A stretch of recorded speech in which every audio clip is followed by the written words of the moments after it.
to spend a little time doing something I believe in, 'cause that's a freedom that money can't buy. I find peace of mind in being where I'm needed, giving from my heart. It doesn't cost much to be kind. And oh, the greatest souls are humble. They have been my teachers. I have met them everywhere. Every path that you're on, as you move on through your life, learn to laugh when you're wrong and try to make it right. Walk in beauty, walk in grace, make a difference in this place. Leave something growing everywhere you pass, like wildflowers in the grass. Every path that you're on, as you move on through your life, learn to laugh when you're wrong and try to make it right. Walk in beauty, walk in grace, make a difference in this place. Leave something growing everywhere you pass, like wildflowers in the grass. Ooh, flowers in the grass. Make a difference in this place. Ooh, walk in beauty, walk in grace. Ooh, flowers in the grass. Good morning, everyone.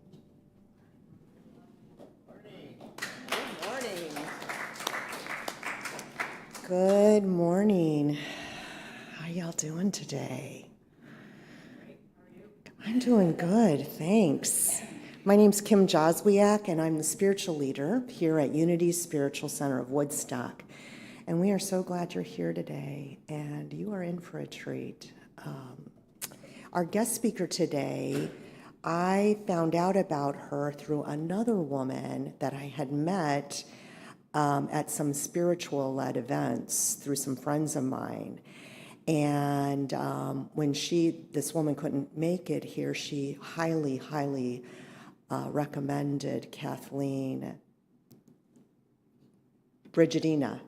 There we go. And Kathleen is a spiritual thinker, leader, and an artist that combines both the wisdom of ancient spiritual traditions with artistry, and then she teaches people that. And so hopefully we're going to be able to get her here eventually to do some classes, because I think it'd be really exciting. Now, as many of you know, Unity Spiritual Center of Woodstock is part of a greater whole. It's called the Unity Movement. And the Unity Movement, now called Unity Worldwide, really was created in the late 1800s. And what it was created out of was a need to explore really Christian mysticism, really ancient Christian ideas as taught by Jesus Christ. And these people that would come together, they were really starting to open up to science, which that was a new thing then. Like, we didn't have science for a while there, right? We didn't have science. And so they were trying to bring in these ideas of science with these ideas of religion, and to be able to talk openly, because as you all know, that many traditions can be very judgmental about some of the ways we think about Jesus, about Christianity, and about other religions. And they were starting to open up to a unity path, meaning coming out of dogma and dualistic thinking. They were really curious about a path that really resonates with each person here that we come in contact with. Kathleen and I were talking about some similarities on our ideas, and we're really, the belief is that we're fractals. We're these bits of divine expression. And so who am I as a bit of the whole to say that my interpretation is right?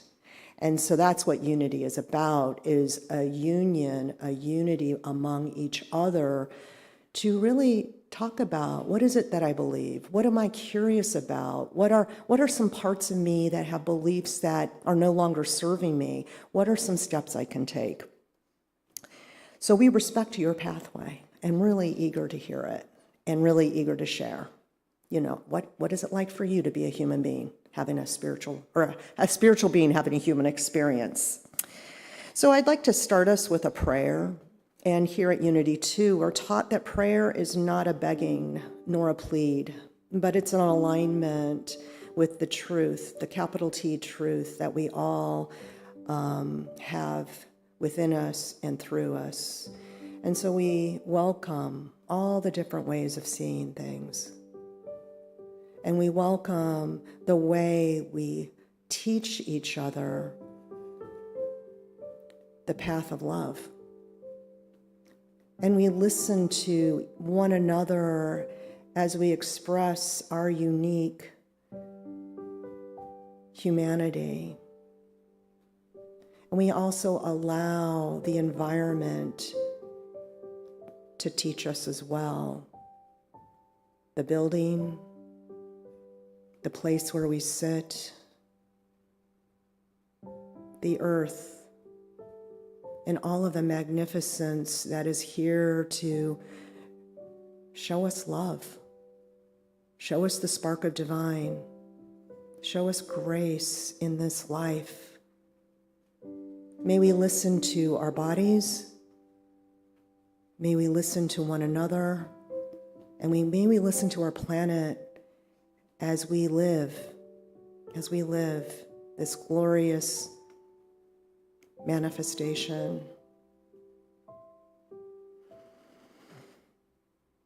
Amen.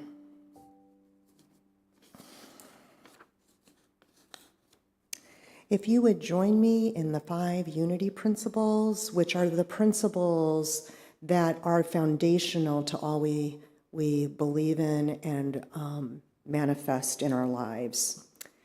There is only one presence and one power in the universe and in my life, God, the good omnipotence. The Christ Spirit lives within me. Thoughts held in mind produce after their kind. I experience God's presence and power through prayer and meditation. I put my faith into action by demonstration. And we also show tons of gratitude. As you know, gratitude is the pathway to happiness. And so we are so grateful for our AV team today. We have George Mulligano, Master Technician of Sound. We have Jackie Gerard assisting in what we see up here on the screen. And then we have Joe Joswiak behind the scenes to put this out to YouTube Live. And then, of course, our service would not be what it is without music, would it? So thank you, Lori Mulligano, our Director of Music.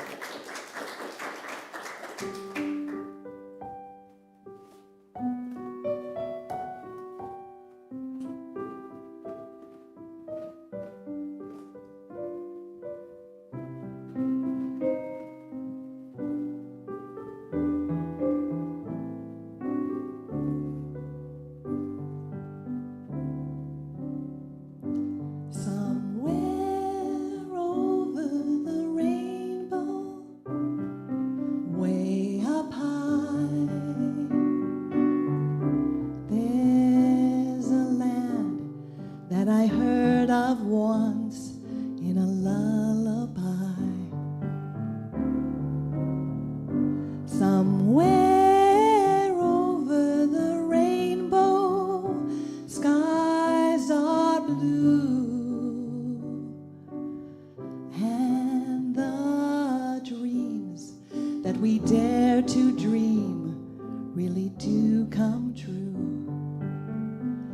Someday I'll wish upon a star and wake up where the clouds are far behind me, where troubles melt like lemon drops way above the chimney tops. That's where you'll find me, somewhere over the rainbow. Bluebirds fly, birds fly over the rainbow. Why then, oh why can't I? Someday I'll wish upon a star, wake up where the clouds are far behind me, where troubles melt like lemon drops, oh, way above the chimney tops. That's where you'll find me.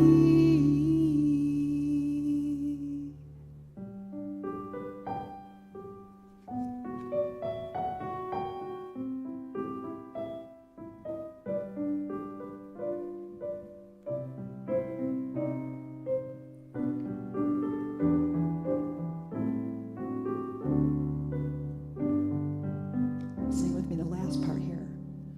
Somewhere over the rainbow, bluebirds fly. Birds fly over the rainbow. Why then, oh why can't I? Someday I'll wish upon a star and wake up where the clouds are far behind me.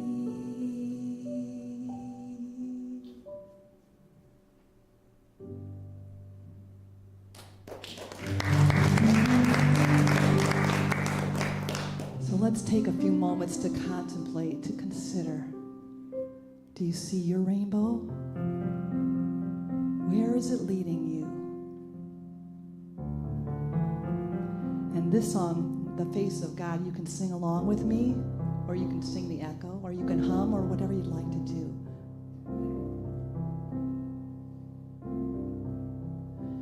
You are the face of God. I hold you in my heart. You are a part of me. You are the face of God. We are the face of God. We hold you in our hearts. You are a part of us. We are the face of God. I am the face of God. I hold you in my heart. You are a part of me. I am the face of God. You are the face of God. I hold you in my heart. You are a part of me. You are the face of God. You are a part of me. You are the face of God.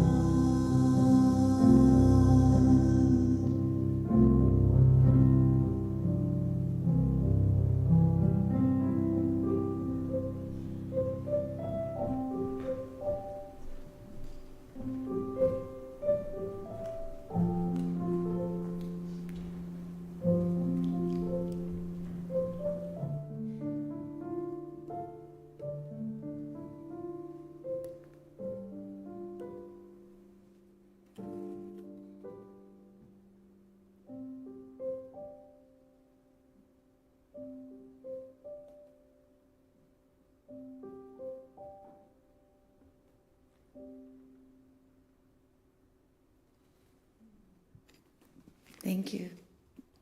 That was so beautiful. And I'm going to carry that memory of being a child and watching that movie and hearing that song so many times over and over and over in my heart and in my head. It really has carried us a long way. I appreciate that to be the beginning of me here. Welcome. Thank you for having me. I'm so grateful to be here. I love sharing what my little fractal is in the world with as many people as I can. And first I'm going to guide us in a meditation visualization, actually kind of bringing in the imaginary mind a little bit more. And so if you could all just relax and just settle into arrive here in your seat. Close your eyes if you feel comfortable. You can also leave them open. And just start bringing your attention to your breath. Just dropping in to your body. And I want you to take a nice inhale with the count of 4, 2, 3, 4. Hold it in for 4, 2, 3, 4. Exhale, 2, 3, 4. Hold it out, 2, 3, 4. And now repeat that 2 more times until you find your body softening.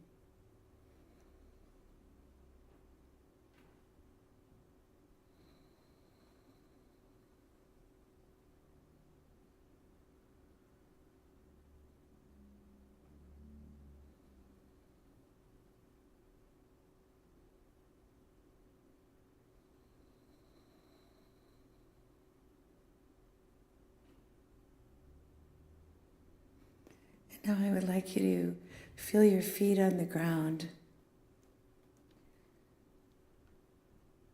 and realize the earth beneath you. So going through all of the flooring and the concrete, the foundation, until you can imagine hitting soil and feeling that energy coming up through your feet from Gaia, from Earth herself, breathing and living, connected and interwoven with us.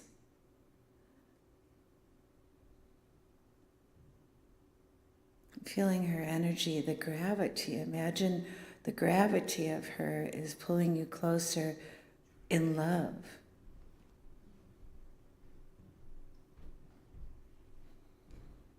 Holding you. And allow that to come into your heart, that love. Beloved Mother Earth. And let her fill your heart, open your heart, soften your heart, and plant a seed of a beautiful rosebud.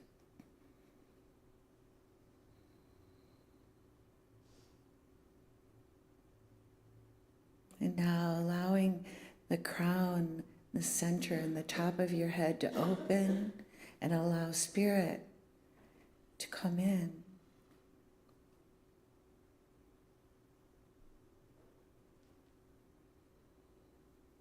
Feeling the love from the vastness of the unknown, from our ancient ancestors, from the cosmos, from the heavens, from all that you believe in your heart and your soul, in your peace. And allow that to come safely into your body and land in your heart. You can even put your hand there just to bring the presence to your heart, feeding this rosebud, and you can feel the rose starting to open and unfurl. And that love, I want you to send that into your body. Send that to the places in your own body that you know that you need it. Could be your shoulder, could be your mind, could be thoughts that you just want to soothe right now.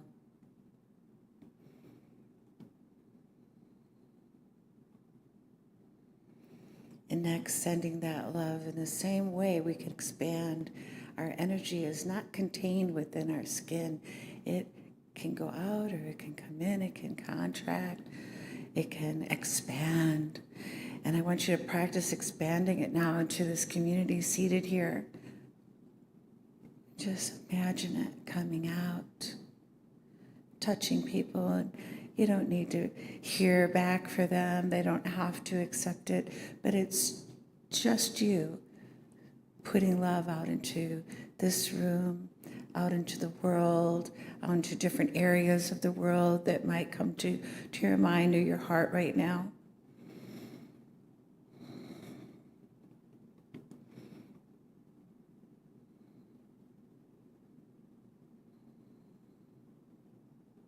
And I just want you to now imagine that you are a child again, and you're walking in nature. Maybe a place that you can recall, one that comes to your mind at first when you were a child, thinking of rainbows, or climbing trees, or swimming or swinging, playing in the mud. Wherever this is, just try to be there in this moment and visualize as much of it as you can.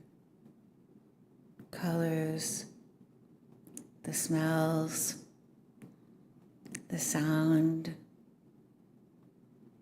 the overall feeling, and notice your body starting to relax. Letting go of the to-do list. Just dropping into your childhood wonder and curiosity. And this place that you are, that you remembered, I want you to sit there. Maybe it's by a tree or a pond or just a little area in your backyard, right? Just sit there for a moment as your young self, with your childlike wonder, before you added all the to-dos and schedules, and feel your connection to Earth right here in this spot. And I want you to look around in your mind's eye and find a stone, a leaf, a feather, a little twig, piece of grass, droplet of water, whatever wants you to pick it up and hold it in your hand. And with all the curiosity that you can muster of a young one, I want you to just look at that piece of earth and say, where have you been? What have you been doing? Notice its story. How long has it been there?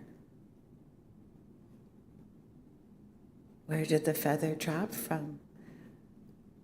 Where was the bird going? Is the stone part of a mountain?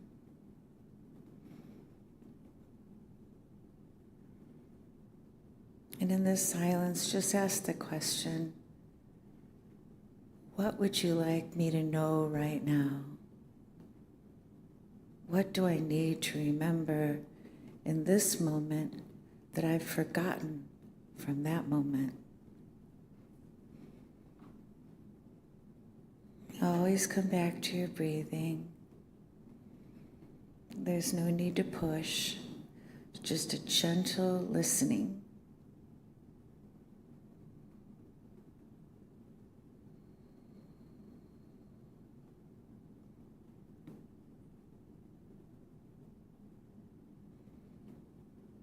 Just acknowledging the spirit within you that is connected and interwoven, not separate at all, but earth within you. And now that feather, that stone, or that leaf is part of you. In your memory, you brought it forth again, and you realize you've never been separated. And I want you to relax and take a nice deep breath with the answer you received. What would you like me to know in this moment for my life, for our life, for our world? Take a nice deep breath. And on the next exhale, exhale the love again to yourself, to your body, to your mind.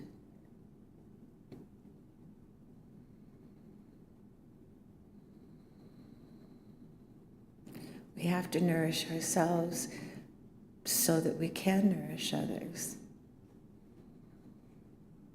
We have to love ourselves so that we can fully love anyone. And now before we open our eyes again, we're going to look at that rainbow because it inspires me.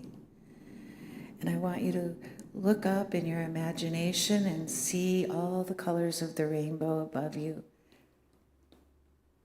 That we are that rainbow, and there is a color that you are reflecting.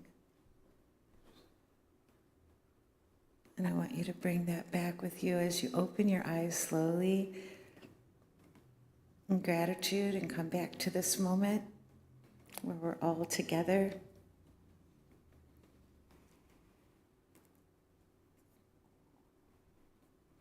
Thank you so much for participating so fully.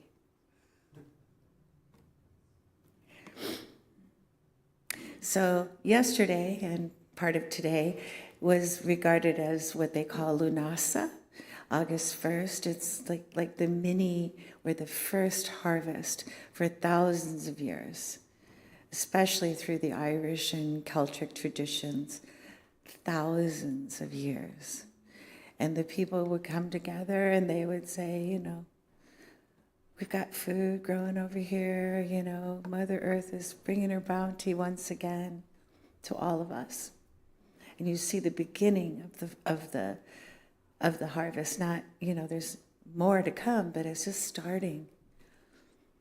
And I want you to recognize that in, your gardens now and your yard or, your community garden, but also within you. What through this year or through many years are you harvesting now in your life?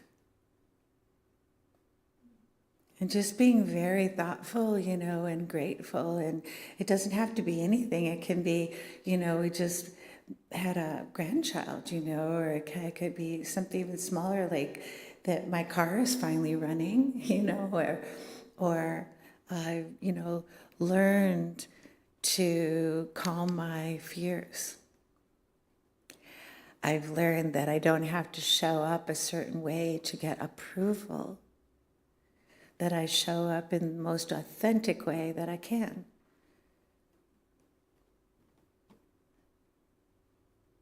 So listening is how I work, or how I learned to work. I started out as a child. I was learning through nature. My family home was, very difficult to explain, but both of my parents were from Ireland, and my father and my mother created a mini Ireland in unincorporated Mount Prospect. And that's where I grew up. And it was about 3.5 acres. I felt like it was 100 acres. The 100-acre woods just occurred to me. But, we literally had an orchard and gardens. We grew our own food. We had all the different trees. We knew what they all were. My mom did the garden and the cooking with the garden, and we had a vineyard that happened to be there from the previous owners. We raised ducks. We had one horse, kind of unwieldy, but we had one. And we had partridges and guinea hens and rabbits, and of course cats and dogs, goes without saying, many of those, and a tiny house. And in the winter we all came into the home, but you couldn't really keep us in. We always wanted to be outside. My mom used to wash my hair in the rain. In the rain, she had a wheelbarrow that she would fill up, and time to wash your hair. And I absolutely adored it, and I remember it to this day, you know? And we used to run around in the rain, play games in the rain. I used to make mud pies and, you know, all the stuff, right? We all did those things. I don't know that they're done as much as they are these days as they were then. But the fact is, when anybody gets the opportunity to do it, they want to. And when they can feel like, okay, it's warm enough, I can actually enjoy just sitting here and there isn't like crazy lightning or tornado warnings. But that is where I first know Earth, you know, that's where I was in Catholic school and did all of that. But in my garden, in my home, that's where I connected. That's where I felt the most creative. I had the most fun. I think, you know, most kids I knew did feel that way. And then we lost it a little bit, right, as we grew up. It's schedules and add-ons and sort of like, strict guidelines as to how we need to act and how clean we need to be, you know. So you can't be making mud pies and be clean at the same time, right? So that was my first teachers, you know, was the trees. And I communed with them, spoke with them, you know, like understood them in a language that's unexplainable. And then, you know, it was before mindfulness, before forest bathing. This was the original, it was just called childhood. And so time went on, right? I've always been an artist since I was a little girl. I used to write poetry outside. I would come back in and I would draw something, or I would draw it out there, I would paint it. You know, eventually, you know, the teachers started to notice that I liked to do drawing and all that. And they pointed me out as an artist, right, in the classroom. And I was second grade. We have two artists in the classroom, Kathleen and Tristan, who I happen to have a crush on, but that's beside the point. And I was thinking to myself, that's not true. Like, I looked at the girl next to me and she was drawing a purple tree. And I was really like, I was so impressed. I was like, how did she think of a purple tree? When I see a tree, I see a green tree or a red tree. You know, there's no, bright purple tree. And I thought, that's freedom. Like, even at second grade, I knew it. And so since then, I've always known that everyone is creative. We're born that way. Like, we have that inner sense.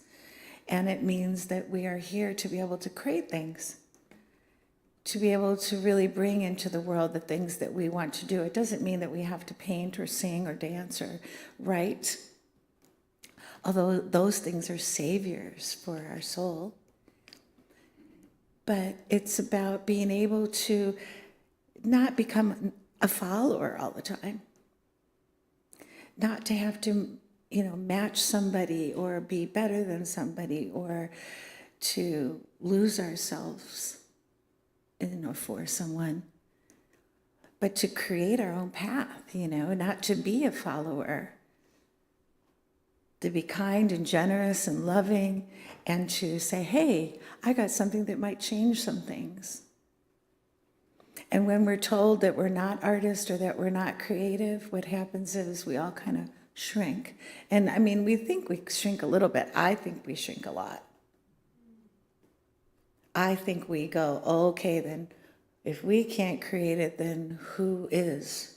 Who should we follow? What should we do?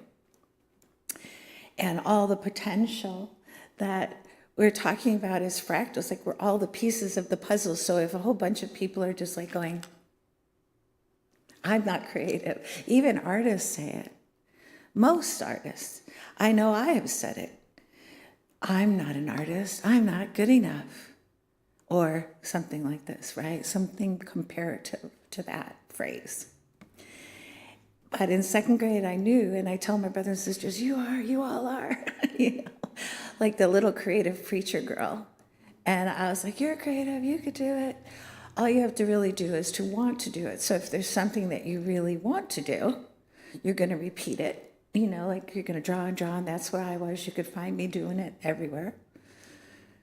But it's that closure that happens when you are told or feel that you're not creative or you're not an artistic person. That's our birthright. And we are connected. We are nature. Nature is us. We're not on nature. We are nature. And nature is creative, creative, over and over and over, with the harvest from Lunasa to every other thing. And, you know, the mothering, the love is incredible that you find there. In that creative moment, she's not creating something for herself to adorn herself or to make herself more splendid or untouchable. She's creating it for us, to nurture us every day and every minute. That's what's happening. The rain, you know, that I ran in, that's the waters within our bodies that's connected to the rivers and the oceans. It's who we are. The calcium that's in our bones was once in the mountains, is in the mountains. The breath that we breathe, that we all breathe together, so that the trees and the tiny little ocean plants, that's the gift that they are here giving us daily. And they have to clean and clean and clear the air these days more than, I shouldn't say more than they were meant to, because I don't know that. But I just know it's a very mucky job these days. And we need our glorious ancestral trees. We need that huge wisdom that they bring from thousands of years, as well as the capacity that they have to clear our air and bring us fresh air to breathe. I worked for Tree Sisters, an organization where we planted over 30 million trees in the tropics.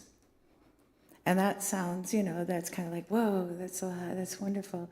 But the most wonderful part of that really was going into the communities, not myself, but working with the groups that were going into the communities and working with the people in the communities to find out why they wanted trees, what they needed in their community. So we, came together, and the way was to be ethical. Not just planting a tree here and there, planting the trees that are native to that area, which I know many of you know about that because I saw the native garden in the front. But it's going to thrive. It's going to last. It's not just going to be a token of some appreciation. And then to talk to the people in the community and ask them, what do the trees mean for you? And you'll find they need wood to burn, to make fire, to cook. They need fruit and whatnot to sell, to go into the market, to make money with, right? And they also know and understand that the trees are sacred beings, sacred standing ones, right? And so going into a community and asking the women, are you willing to not be a follower, but to stand up and to lead and to show, like all together. And they come together in circles, not in hierarchy.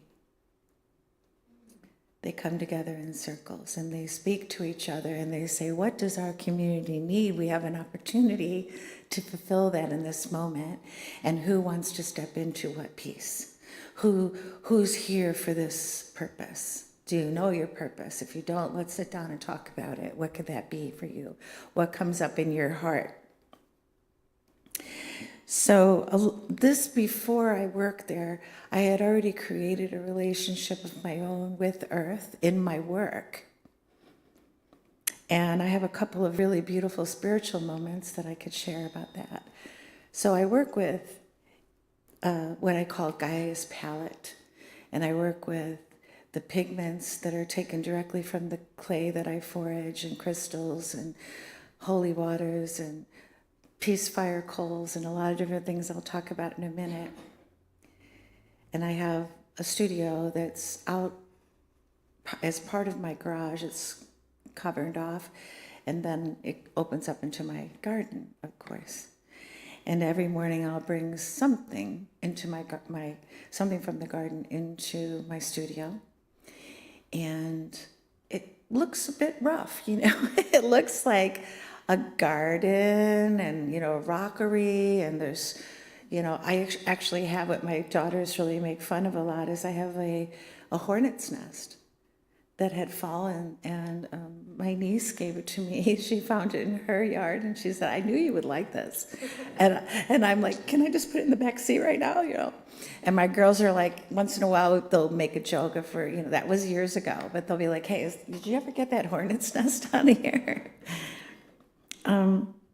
But that just kind of gives you a little bit of idea what my studio looks like, right? And I had eye surgery, and I was teaching, and some of the pigments, they pop around sometimes, and I had some black thing floating in my eye, and I thought, oh, that's probably my pigments. It'll go away in a day, and I squirted some murine and some water, and it seemed to clear up okay, and then like the next day it was there again doing its dance, and I was like, this is different, right? And then I was driving, and I thought that rain was coming in through my sunroof. Like I could see the sparkle dripping. And so I go, definitely something wrong because I don't have a sunroof. I mean, I don't know if it's raining or not at this moment. But I pulled over and I called the eye doctor. I said, I'm just going to come in. I've got something funny going on.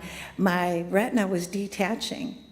And I got in just enough time before it completely detached, which I guess makes you blind. And I also wanted to share this as a little bit of a warning with any of you.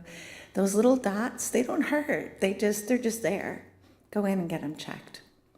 So I was this close, and they did some cryogenic surgery, and healed me, but I had to wear a patch, and I have major headache and dizziness and all this. And they said, just be careful with yourself. It was a day surgery thing.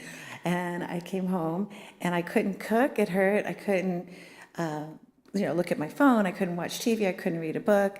I couldn't do anything except for I was just getting more and more depressed. And the first thing and it was supposed to be for 3 weeks. And the first thing I thought of was, I definitely can't paint, so I'm not even going to go in my studio. How could I possibly with just the one eye? But at the end, I just got so depressed, right? Just so worried, I'm going to lose my eyesight. How can I be an artist if I don't have my eyesight? All this thing, plus the pain. Plus I was useless. Couldn't do anything without pain. So I went out in my studio just to cry and basically to hide. And I just turned candle lights on because I didn't really need bright light. And I have an altar in there, and it has a compilation of many different spiritual figures and a lot of earth things. The hornet's nest wasn't on there, but there have, big logs that I got at the redwoods, not logs, but branches I got at the redwoods, and stones I brought back from Ireland, and just many, many things, as well as some paintings and a statue of Mary that my mom had given me, and things that mean a lot. And that's why I call my altar. And I just sat there and I started crying and praying, I'm so sorry. Please don't take my eyesight. And I usually do not beg. I usually just try to be very grateful in prayer. Thank you for this, thank you for that, and remembering all those things. But that particular day, I was just like, oh my God, please don't take my eyesight. So I heard this voice, and while I was moving my rocks and crystals and different things around and crying and whatever I was doing, and it said, paint earth at the tiniest details right now. And there was a blank canvas sitting there. And I thought, but that's the last thing I can do. And I heard it again. do this and your eyes will be fine. And I said, oh, okay. I had a headache even in that moment, but as soon as I sat down to the canvas, I just started painting without thinking. And I remember, paint the details. And I used to always paint the details. I used to love looking really, really close at the leaf and all of the veins and just thinking about the nourishment from the tree to the leaf to, just amazing world and the microscopic microcosm of it all. But then I got away from it because I started, painting murals and doing bigger things in homes and stuff like that.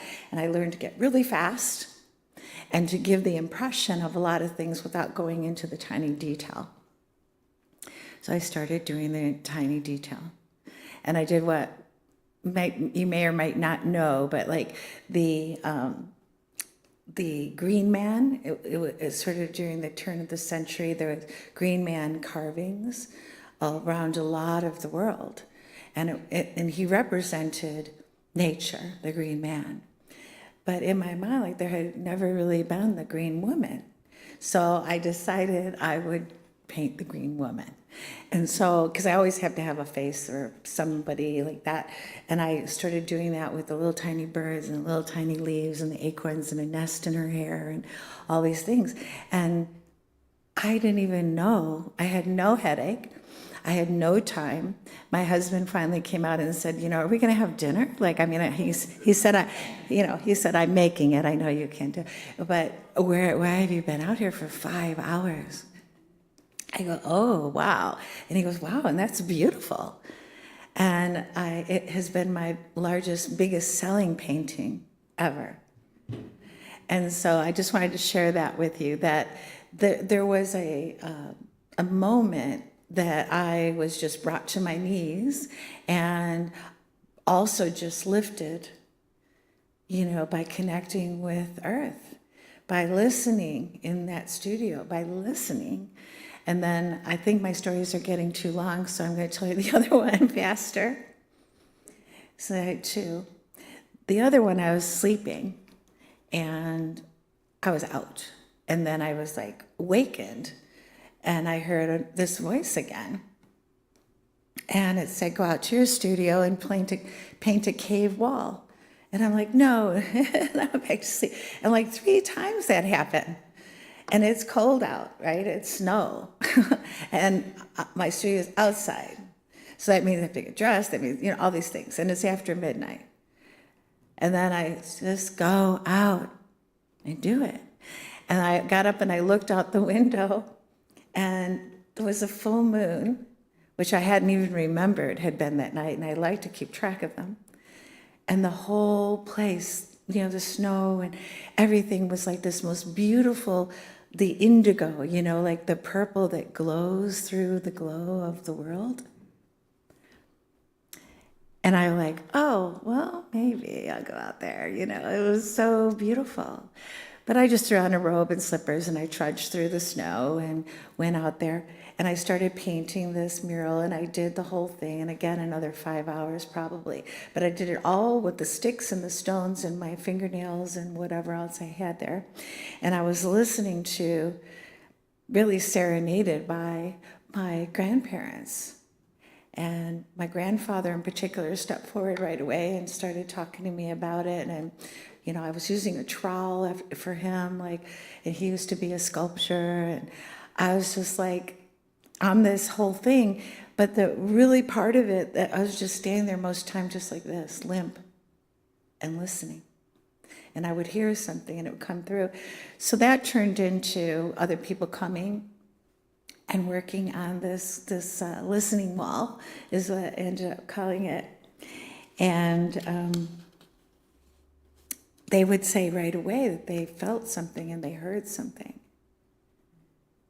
And it could be on my invitation, it could be, the way that I spoke to them, but I know that there's a lot more to all of you and all of us that has been stopped when we were told we weren't creative, and that we were following a certain track or, geographically, wherever we were, that would be our religion, right? And instead of just saying, hey, what do you feel about? So some of the pieces in Gaia, how am I going on time? I'm going to wrap it up. So I do get like a little bit into this stuff.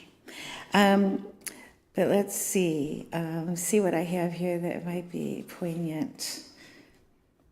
So community, okay.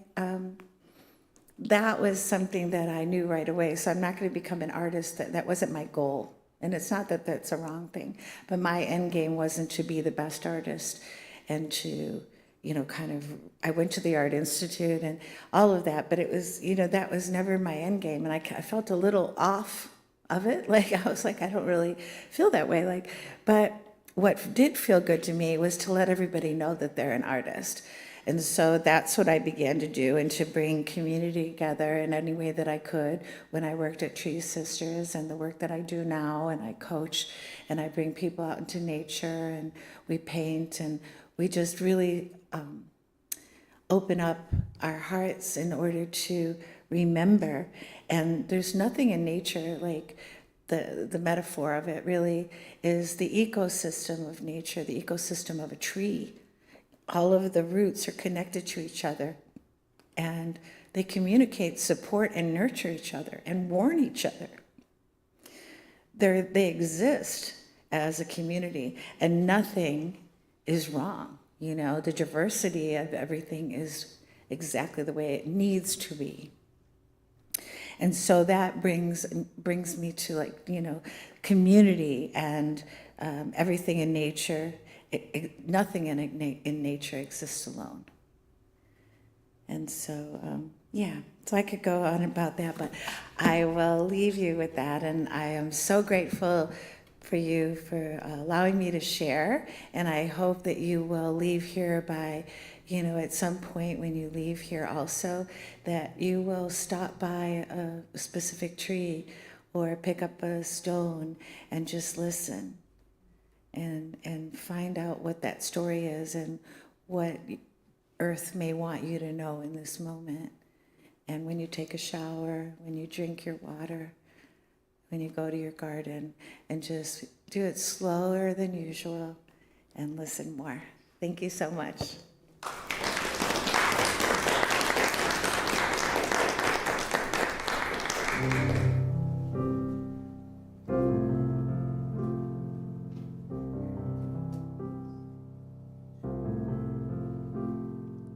Though below me I feel no motion, standing on these mountains and plains, far away from the rolling ocean, still my dry land heart can say, I've been sailing all my life, never harbor nor port have I known.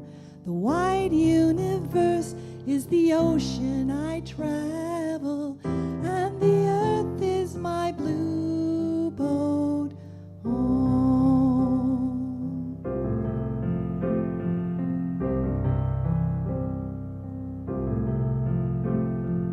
Sun my sail and moon my rudder, as I ply the starry sea, leaning over the edge in wonder, casting questions into the deep, drifting here with my ship's companions, all we kindred pilgrim souls, making our way by the lights of the heavens in our beautiful blue boat home.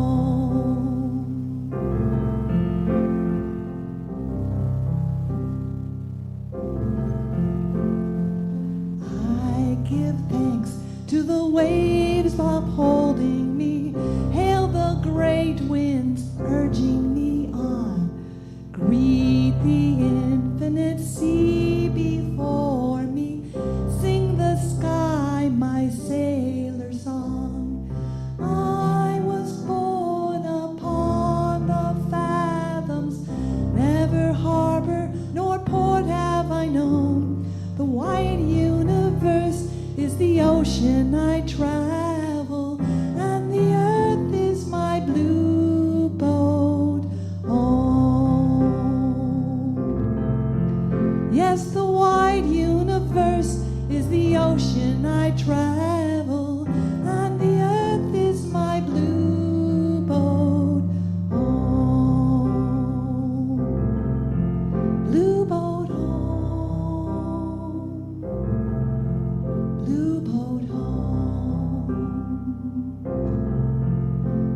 song.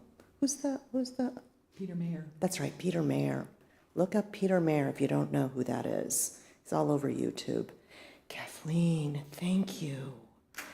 Oh, that really, I just was like reverberating over there, feeling very filled up. Your message really enlightened my heart and reminded me that we are of the stuff of this place. We are completely rooted together like trees. This is our little glen. Thank you, thank you. So now it is a time in our service to collect your gifts and donations that we are so grateful for.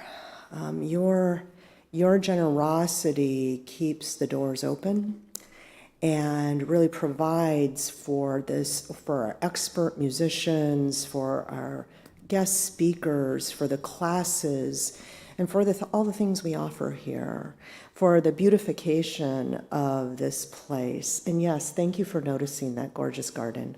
Thank you, gardeners. Thank you, ones that tend to this place. And if you really, really want to get into the dirt, talk to me. We have some weeding opportunities that's quite lovely. And you can talk to the plants there and kind of unfold their beautiful radiance and say to the weeds, we love that you're here, but we're going to utilize your gifts differently now. So all of your donations, I already talked about that. So for those of you online that are watching this, we invite you too to hold your gift to your heart. And if you'd like to donate online, just go to our website and hit the donate button. We will acknowledge these blessings with a short prayer. Divine love flowing through me blesses and multiplies all that I am, all that I have, and all that I give, and all that I receive. Amen. For those of you in the sanctuary, the greeters will gratefully accept your gift at this time.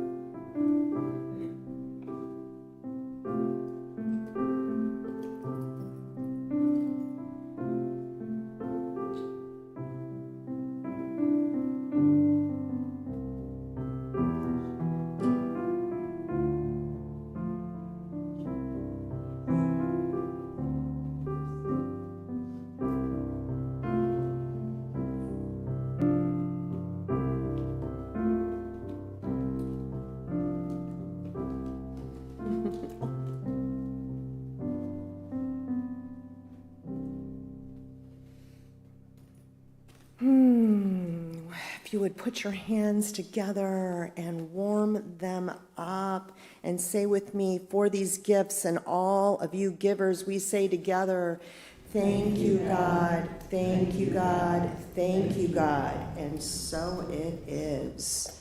Unity Spiritual Center is a ministry based in prayer. You are invited to fill out a prayer form over here in our prayer table, and I will gather those prayers, and we have a prayer team that will pray over your concerns or celebrate with you. We love doing that too, for 30 days. And then I send that off to Silent Unity. If you're not aware of Silent Unity, you can go online and just Google Silent Unity, and you can actually put prayers there too. You can come to our website and fill out a prayer form as well. So there's a lot of ways to get your prayers out and have the community hold you in prayer. We also invite you to pray today if you'd like. We have our prayer chaplain in the house, and if you'd like a confidential, original prayer, Jackie would love to guide you through that. So just look her up at the end here. You are also invited to light a memory candle back behind in the back wall underneath that gorgeous stained glass of Jesus. We have memory candles. If you would like to support that ministry, we just ask you for $2 to put in the box below. And we will light that candle every Sunday until it goes out. And now it's time for some announcements. And thank you, Joe, for putting these together. That's so easily readable. Announcement, Saturday, August 15th, we are having the infamous potluck bunco bash. If you've never played bunco, that's quite all right. There will be people there to teach you. So at 6 p.m., bring some food to share. It's $15 a person, and please RSVP at unitywoodstock.org. Sunday, August 16th, 11:30 to 1:30, we are having Reiki share again. Dawn Hamilton is going to be presenting that and leading us through a gentle Reiki practice. I heard great things about the last time we had that experience. Again, please RSVP. It's the only way we know if there's an interest in the program. Sunday, August 16th, Planet Palooza. Stop by our booth. We have a booth there, and after service, and there'll be several of us there to chat it up about the planet. It's going to be fun. Thursday, August 20th, 12 noon, Unity's men's group lunch at IHOP. I love IHOP. At IHOP in Crystal Lake. That brings back childhood memories. I don't know about you. Friday, August 21st, 6:30 to 7:30, we have our monthly spiritual bookshelf. We're going to be looking at a portion of a book that Dawn Hamilton wrote, same person that's giving the Reiki share. Join us, please RSVP, again, you've heard it before, at unitywoodstock.org. Saturday, September 12th is our World Peace Day. This is an annual event. This is our fourth time. Peace begins with you. Join us at Woodstock Square, vendors, food trucks, live music, special guest speakers. See Joe Joswiak if you'd like to volunteer that day. We're always looking for volunteers at this joyous time. And then monthly, we have Recycling Sunday on the first Sunday of every month. We have our youth ministries, 10 a.m., first and third Sundays of the month. Our free-for-all is on third Sunday of every month through September, 9 to 12. Remember, it's like a garage sale, but everything is free. Christ Mind Study Group, 10 to 11:30, second and fourth Saturdays of every month. It is also on Zoom if you can't make it in person. Again, fourth Sunday of every month is our Sunday Fun Day, and it's where we go and meet over in fellowship, and we talk about some sort of topic together, but we also just eat together and talk together. And it's just a lovely time. You can bring the whole family. USCW board meeting typically meets on the fourth Tuesday of every month. And if you would ever like to visit our board meeting, we welcome you. Just check in and make sure we are meeting that fourth Tuesday of the month, because sometimes we switch it. McHenry County Neurodivergent Young Adult Social Club. This is a new event we're offering. It's the last Friday of every month except this weekend. It's tonight. So again, if you're looking to join, go to the webpage RSVP. It's actually we're starting to get some traction. We're really excited about this. And we have some sacred service opportunities. Now, I know most of us here do volunteer a lot, but we also have lovely opportunities for coffee and snacks after service. If you'd like to help out one Sunday, see Karen or Tina for information.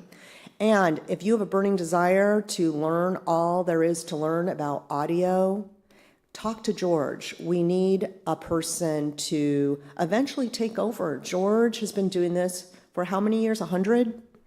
105 years. And so he's really looking to take his wisdom and train the next upcoming generation of fabulous audio technicians. And then again, if you'd like to volunteer at Planet Palooza, please see Joe. Joe is the volunteer director. How do you like that? So yeah, if you're looking to volunteer, talk to him. He's got all the info. And okay. Well, that is that. And now our conclusion of the service. Thank you, thank you. Let us stand now and finish with the prayer for protection and the peace song. If you join me, the light of God surrounds us, the love of God enfolds us, the power of God protects us, the presence of God watches over us. Wherever we are, God is, and all is well, and so it is. Amen. And if you feel comfortable to hold hands, a lot of times we like to circle up, but if you don't feel comfortable with that, we honor that as well.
Difference